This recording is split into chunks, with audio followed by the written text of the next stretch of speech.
voudrais commencer par la prière. Seigneur notre Dieu, tu es le roi des rois, le Seigneur des seigneurs. Tu nous as créés pour être en relation avec toi et tu as rendu cela possible par ton Fils Jésus-Christ, descendu comme le serviteur, souffrant, mort à la croix à cause de nos péchés, ressuscité et maintenant à ta droite, là où il intercède pour nous. Merci pour la grâce de ton salut. Merci pour ta sainte parole. Merci pour qui tu es. Nous te supplions, Seigneur, fais-nous entendre ta bonté. Ouvre nos oreilles et notre cœur. Guide-nous par ton Saint-Esprit. Et aide-moi d'être fidèle à ta sainte parole pour qu'elle puisse produire ce que tu as destiné.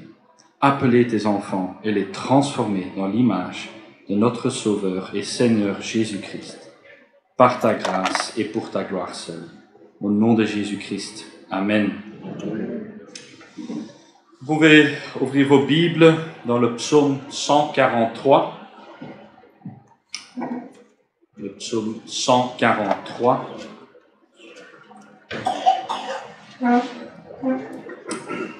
Je vous lis la parole de Dieu.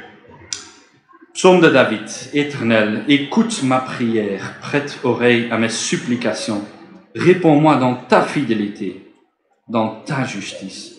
N'entre pas en jugement avec ton serviteur, car aucun vivant n'est juste devant toi. L'ennemi me poursuit, il veut me terrasser, il me fait habiter dans les ténèbres, comme ceux qui sont morts depuis longtemps. Mon esprit est abattu en moi. Mon cœur est consterné au fond de moi. Je me souviens des jours passés. Je pense à toute ton activité. Je réfléchis au travail de tes mains. Je tends les mains vers toi. Je soupire après toi comme une terre assoiffée. Réponds-moi vite, Éternel, car mon esprit s'épuise. Ne cache pas ton visage, car je deviendrai pareil à ceux qui descendent dans la tombe. Dès le matin, fais-moi entendre ta bonté, car je me confie en toi. Fais-moi connaître le chemin où je dois marcher, car je me tourne vers toi. Délivre-moi de mes ennemis éternels. C'est en toi que je cherche un refuge. Enseigne-moi à faire ta volonté, car c'est toi qui es mon Dieu. Que ton bon esprit me conduise sur le terrain de la droiture. À cause de ton nom éternel, rends-moi la vie. Dans ta justice, délivre-moi de la détresse. Dans ta fidélité, tu réduiras au silence mes ennemis. Tu feras disparaître tous mes adversaires, car je suis ton serviteur. Jusqu'ici, la parole de Dieu. Comme le pasteur nous l'a dit, on va parcourir le psaume 143 ensemble. On va le faire sur le thème « Quand je veux demander quelque chose à Dieu ». Je prie le Seigneur qui nous guide et montre à travers ce psaume comment demander, que demander, comment prier Dieu. Ce psaume de David est une prière où David, le roi, supplie le Seigneur de le délivrer de ses ennemis. Il est à bout et a besoin que Dieu intervienne. L'ennemi pourrait être Saül, qui le poursuit, ou son propre fils Absalom et sa rébellion. Le psaume ne dit pas exactement qui c'est, et je ne pense pas que c'est très important de savoir qui exactement est l'ennemi. Parce que ce psaume me semble plus se concentrer sur l'état de David suite à l'ennemi, sa supplication et le rôle de Dieu. Dans les premiers versets, le verset 1 à 2, David commence sa prière avec « Éternel, écoute ma prière, prête oreille à mes supplications ». On sent bien ici le sentiment de l'urgence, panique même. Et on va la voir à plusieurs endroits dans ce psaume. Mais avant d'exprimer ses besoins, David fait quelque chose de remarquable. Il dit au verset 1b, réponds-moi dans ta fidélité, dans ta justice. David fait donc appel à qui Dieu est, fidèle et juste. Ce sont des attributs clés qui font de Dieu, Dieu. Si tu veux connaître la fidélité absolue, tu regardes à Dieu. Si tu veux connaître la justice absolue, tu regardes à Dieu. Et c'est à cela que David fait appel. Au verset 2, David continue. Conscient qu'il est face à Dieu, qui est juste et fidèle, il dit « N'entre pas en jugement avec ton serviteur, car aucun vivant n'est juste devant toi. » D'abord, il fait appel à la fidélité et la justice. Et après, David fait appel à la grâce de Dieu, conscient de sa culpabilité. C'est quand tu te rends compte de la fidélité et la justice de Dieu que tu te rends compte que sans la grâce de Dieu, tu es condamné. Et la grâce de Dieu, le cadeau non mérité, devient vraiment précieux. David reconnaît donc qu'il est face à Dieu et il s'humilie. Parce que sans la grâce de Dieu, même lui, le serviteur, est condamné. Le début de cette prière, donc les premiers 2 versets, a donc une leçon clé pour nous aussi. Pour tous ceux qui veulent s'approcher de Dieu, l'humilité. On s'approche en tant que coupable pour demander quelque chose qu'on ne mérite pas. Comme Paul le dit en Romains 3,10, il n'y a pas de juste, même pas un seul. On est tous coupables, si tu n'étais pas encore convaincu de cela. Toute forme de mérite est donc effacée devant Dieu. Et c'est ainsi que David commence sa prière, comme un coupable, mais un coupable qui fait appel à la grâce de Dieu.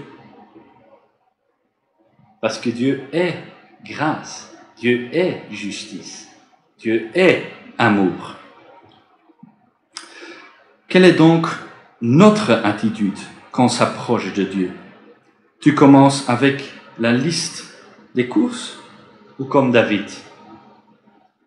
Pierre, en 1 Pierre 5,5, le dit si bien, « Dieu s'oppose aux orgueilleux, mais il fait grâce aux hommes. » Et on ne voudrait pas que Dieu s'oppose à nous.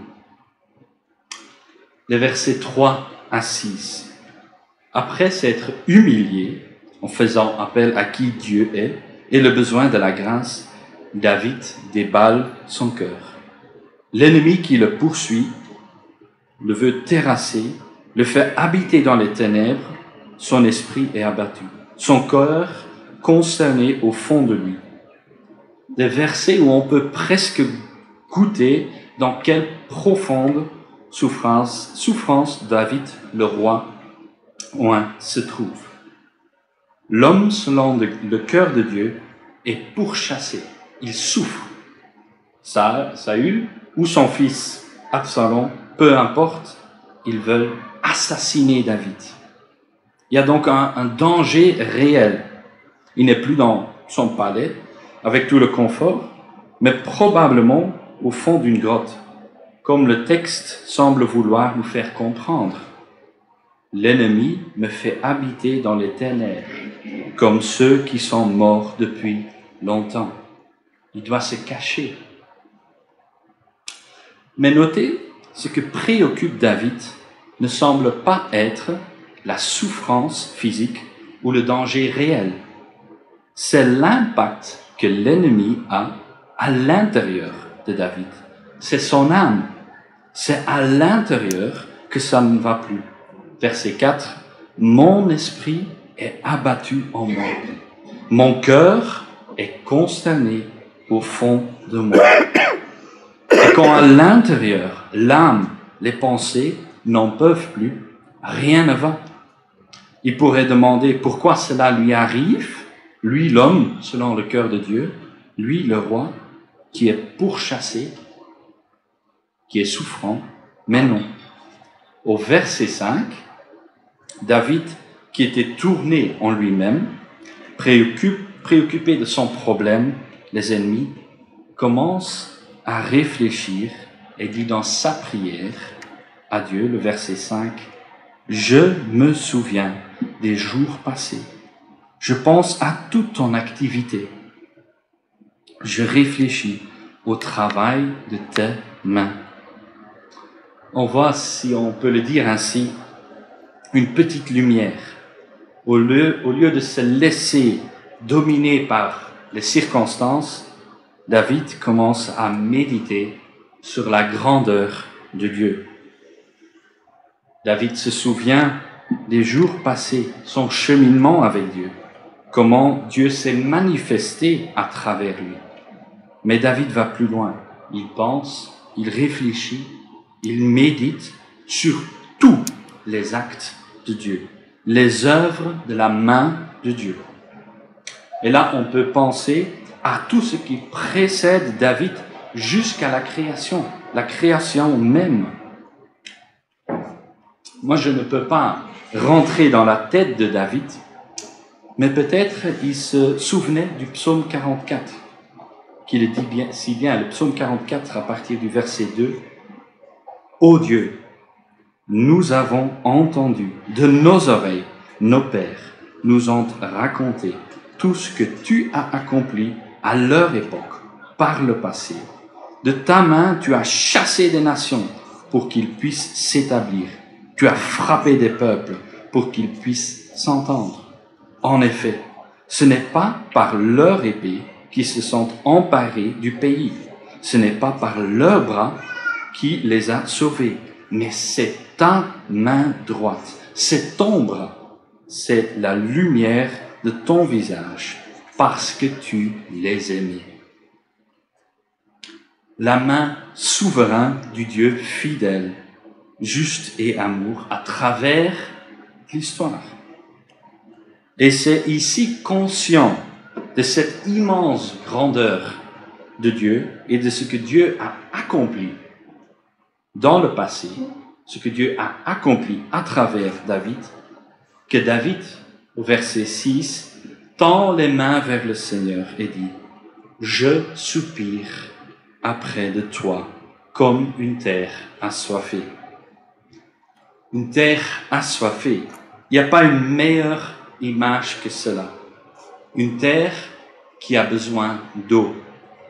Et je ne sais pas si vous vous souvenez, il fait 2 semaines, quand Thomas nous a prêché le psaume 42 et le psaume 43, le psaume 42, verset 1 dit « Comme une biche soupire après des cours d'eau ». On a la même image. Sans eau, il n'y a pas de vie. Sans Dieu, il n'y a pas de vie, pas d'espoir. Et c'est à ça que David, donc, à travers la souffrance,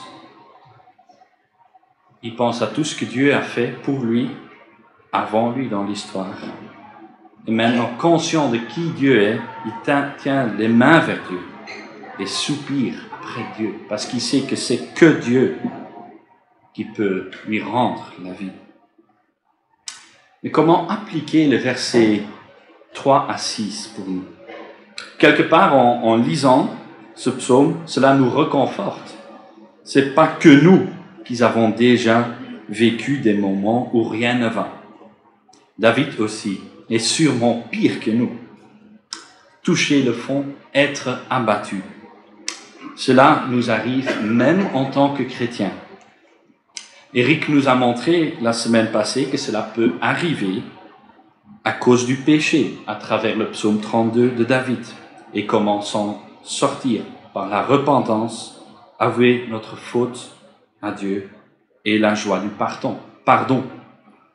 Ici, l'infliction, la souffrance vient de l'extérieur, vient de l'ennemi, mais elle pénètre jusqu'à l'intérieur, jusqu'à notre âme. L'ennemi par excellence de tous les chrétiens, le diable, il a ses soldats partout autour de nous, dans ce monde. Et ce monde est de plus en plus hostile à tout ce qui est chrétien. Ici, dans le monde occidental, le diable n'a pas encore utilisé la persécution physique comme la connaissent nos frères et sœurs en Iran, Somalie, Corée du Nord et plein d'autres pays, où ils sont pourchassés, massacrés, violés. Là, être chrétien peut te coûter ta vie. Ici, en Occident, les tactiques du diable se voient surtout à travers une société de plus en plus sexualisée, perverse. Une société où on massacre des bébés pas encore nés, une société égocentrique, une société qui se croit Dieu. Et gare à toi, chrétien, si tu veux aller contre ce courant. Quand tu prends la parole et tu dis à un ami que tu n'es pas d'accord avec le mariage homosexuel, parce que Dieu ne l'est pas, ou tu dis que l'euthanasie est un meurtre, comme l'avortement, là tu te fais des ennemis. Mais mieux vaut être ennemi du monde que de Christ, non? Être un serviteur de Christ a donc un prix. Ça peut être des amis ou collègues qui ne veulent plus rien avoir avec toi. Ou tu deviens chrétien et ta famille te rejette. Parce que pour toi, Christ vaut plus que tout ce qui t'entoure. Et cela a bien sûr un impact sur nous. En portant ta croix, tu souffriras et tu pourras être à bout. Et c'est précisément ce que le diable cherche. Un cœur à bout.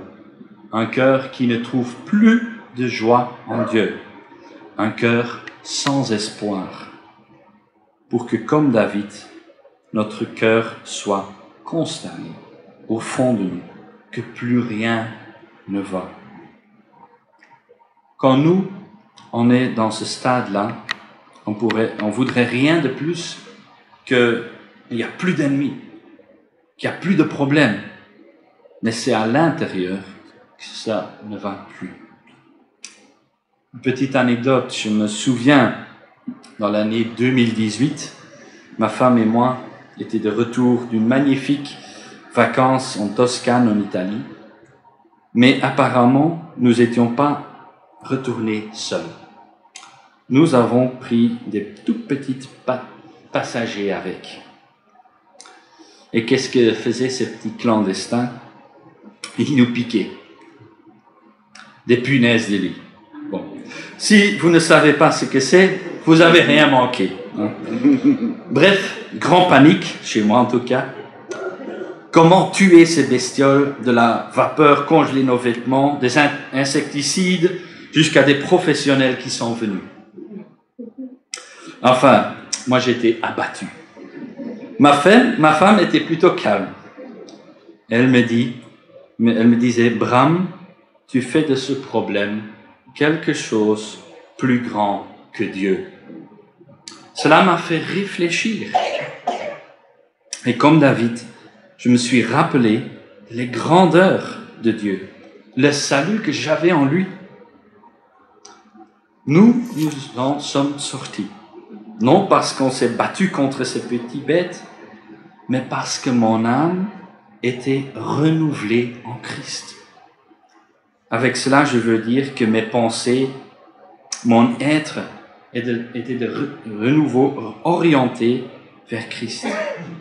J'avais à nouveau confiance en Dieu. C'est ça que je veux dire avec être renouvelé en Christ.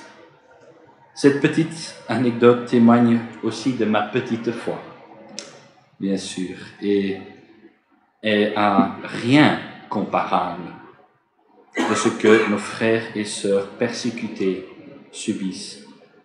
Mais je l'ai raconté pouvons montrer que quand ça ne va plus, à l'intérieur, comme David, que ça sert à rien de lutter tant qu'on n'a pas changé d'horizon, tant qu'on ne sait pas faire renouveler en Christ par la parole et la prière. Et c'est quand notre âme a trouvé Christ qu'on peut commencer à chercher des directions. Retournons au texte, versets 7 à 12. Réponds-moi vite, Éternel, car mon esprit s'épuise. Après la méditation sur les œuvres de Dieu, David cherche urgemment des directives. Ça ne va plus. L'attente que David subit le pousse presque au désespoir quand il crie « Ne me cache pas ton visage, car je deviendrai pareil à ceux qui descendent dans la tombe. » On attend le désespoir qui pousse l'âme de David à encore plus vouloir être comblé uniquement par la miséricorde et la grâce pure de Dieu. C'est que Dieu qui peut le délivrer de son esprit épuisé. David sait que quand Dieu se détourne, que c'est fini, que sa fin serait pareille à ceux qui descendent dans la tombe. Sans Dieu, sans la grâce de Dieu, c'est fini. On voit ici donc comment David s'attend à Dieu, se donne complètement à Dieu. Dans les versets 8 à 10, on a les premières demandes concrètes de David.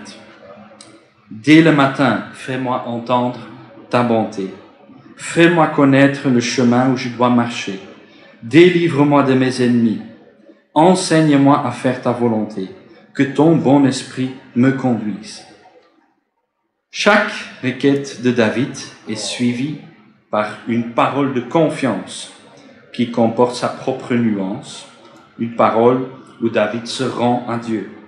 Car je me confie en toi, car je me tourne vers toi. C'est toi qui es mon refuge, car c'est toi qui es mon Dieu. Un beau refrain dans lequel on voit une certaine évolution, une prière, une demande à Dieu qui nous apprend beaucoup.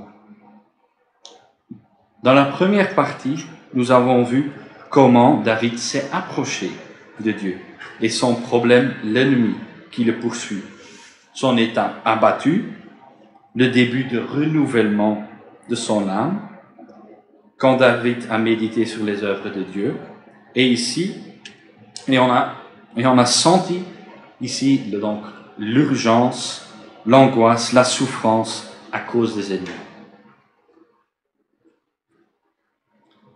Mais ce qui est frappant, c'est que quand David commence à prier, après être renouvelé, c'est que David ne demande pas que Dieu s'occupe d'abord de ses ennemis, mais de lui.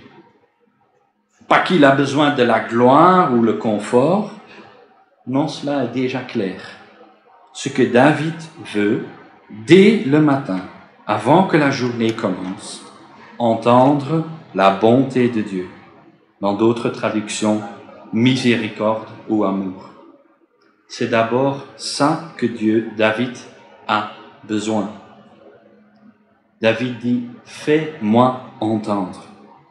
Peut-être que David s'est demandé si Dieu parlait et qu'il n'a pas réussi à entendre, alors il demande, fais-moi entendre ta bonté.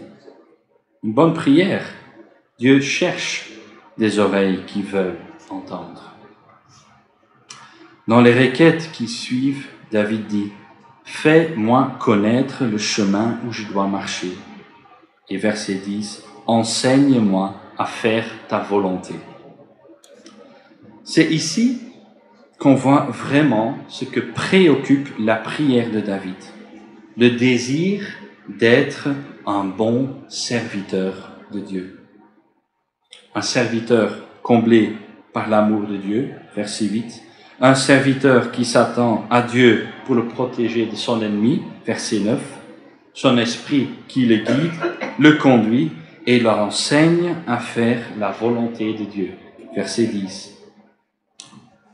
Et comme c'est frappant, non?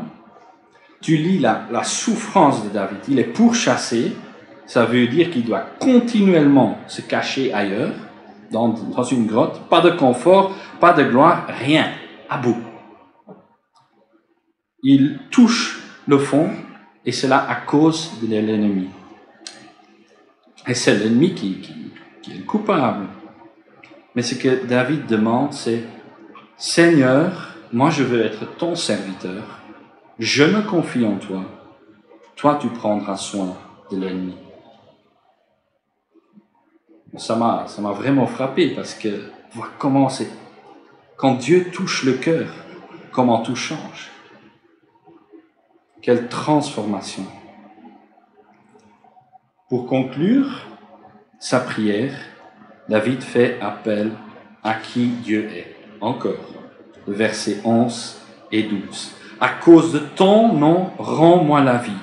Dans ta fidélité, tu réduiras au silence mes ennemis, tu feras disparaître tous mes adversaires, car je suis ton serviteur. Il n'y a pas une meilleure façon de conclure une prière en faisant appel à qui Dieu est. Parce que c'est ainsi que David montre non seulement qu'il ne mérite rien, mais surtout que David veut que Dieu reçoive toute la gloire. C'est lui qui le renouvelle, c'est lui qui le protège, c'est lui qui le sauve. Et oui, l'ennemi est là.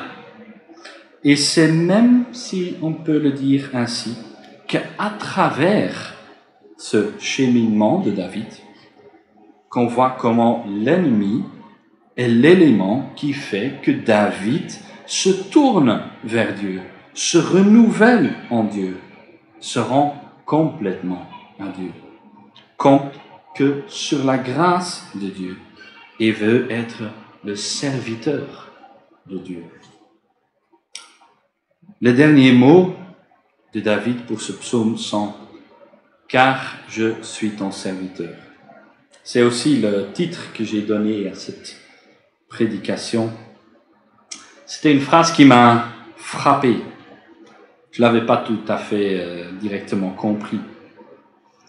Au début, je me suis dit, comment David peut-il faire appel à qui il est? Dieu fait ceci parce que, c'est comme David dirait, Dieu fait ceci parce que moi, je suis. Ça irait complètement à l'opposé de ce que David a déjà dit avant dans ce psaume, quand il fait appel à qui Dieu est. Mais ce que David dit ici, en effet, c'est Dieu, aide-moi, car sans toi, je ne pourrais pas être un bon serviteur. Et c'est qu'un bon serviteur qui donne gloire à Dieu. Cette prière, ce psaume de David, nous apprend donc beaucoup. Comment s'approcher de Dieu, qu'on peut déballer notre cœur, l'importance de se renouveler en lui, mais je dirais surtout qu'on veut demander quelque chose à Dieu. Quoi demander? David, en méditant sur les œuvres de Dieu, s'est renouvelé. Et c'est que le chrétien a besoin de faire, se renouveler chaque jour, dès le matin, par la parole de Dieu. Et comme David demande dans sa prière, « Fais-moi entendre ta bonté, ton amour, ta miséricorde. » On a besoin de l'amour de Dieu. Et pour les hommes qui sont mariés ou fiancés, tu sais que tu peux jamais dire assez à ta femme ou ta fiancée « Je t'aime ». Parce que si tu le fais pas assez, elle va te rappeler et dire « Tu m'aimes encore ?» ou « Fais-moi entendre que tu m'aimes ».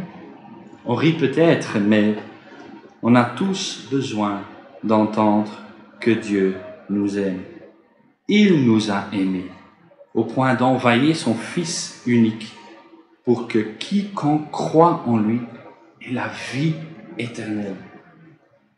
Et c'est que son amour qui nous transforme, sa parole qui transforme nos pensées, la réoriente et renouvelle notre prière pour que notre prière soit une prière selon la volonté de Dieu et pas une liste de courses. Et oui, Dieu s'occupera de ses ennemis, nos ennemis. La vengeance lui appartient. Mais sache que Dieu est au contrôle de tout et que lui fait tout. L'ennemi, la souffrance, tout contribue au bien pour ceux qui aiment Christ, afin de nous transformer à l'image de son Fils. La souffrance fait partie de la vie chrétienne. Ce n'est pas qu'un fait auquel on est confronté. La Bible dit, c'est même une grâce. Philippiens 1, 29. En effet, il vous a été fait la grâce, non seulement de croire en Christ, mais encore de souffrir pour lui. Ce n'est pas un verset qu'on trouve sur un calendrier et ce n'est pas, malheureusement, un verset que prêchent ceux de l'évangile de la prospérité. Mais je voudrais que vous sachiez que aucune souffrance pour Christ n'est en vain. Elle nous transforme, comme nous avons vu ce matin en 2 Corinthiens 1. Elle nous transforme pour apprendre à avoir confiance en Dieu, pour être une lumière dans ce monde. Et elle n'est rien comparée à la gloire à venir. Ayons donc confiance en lui.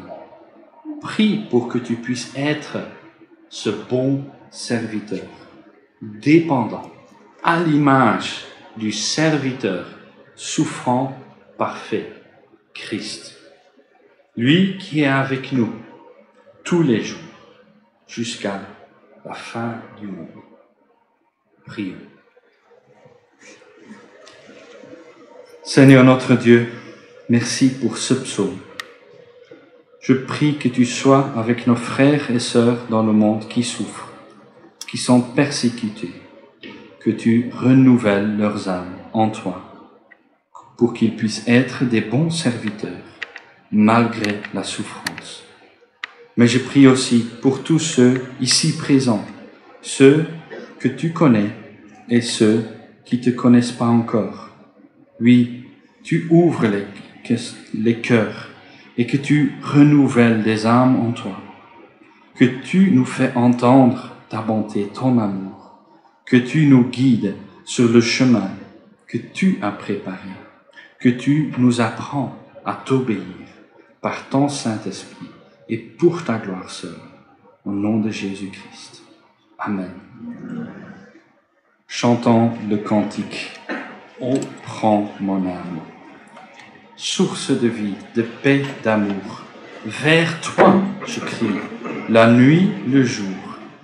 Entends ma plainte, sois mon soutien.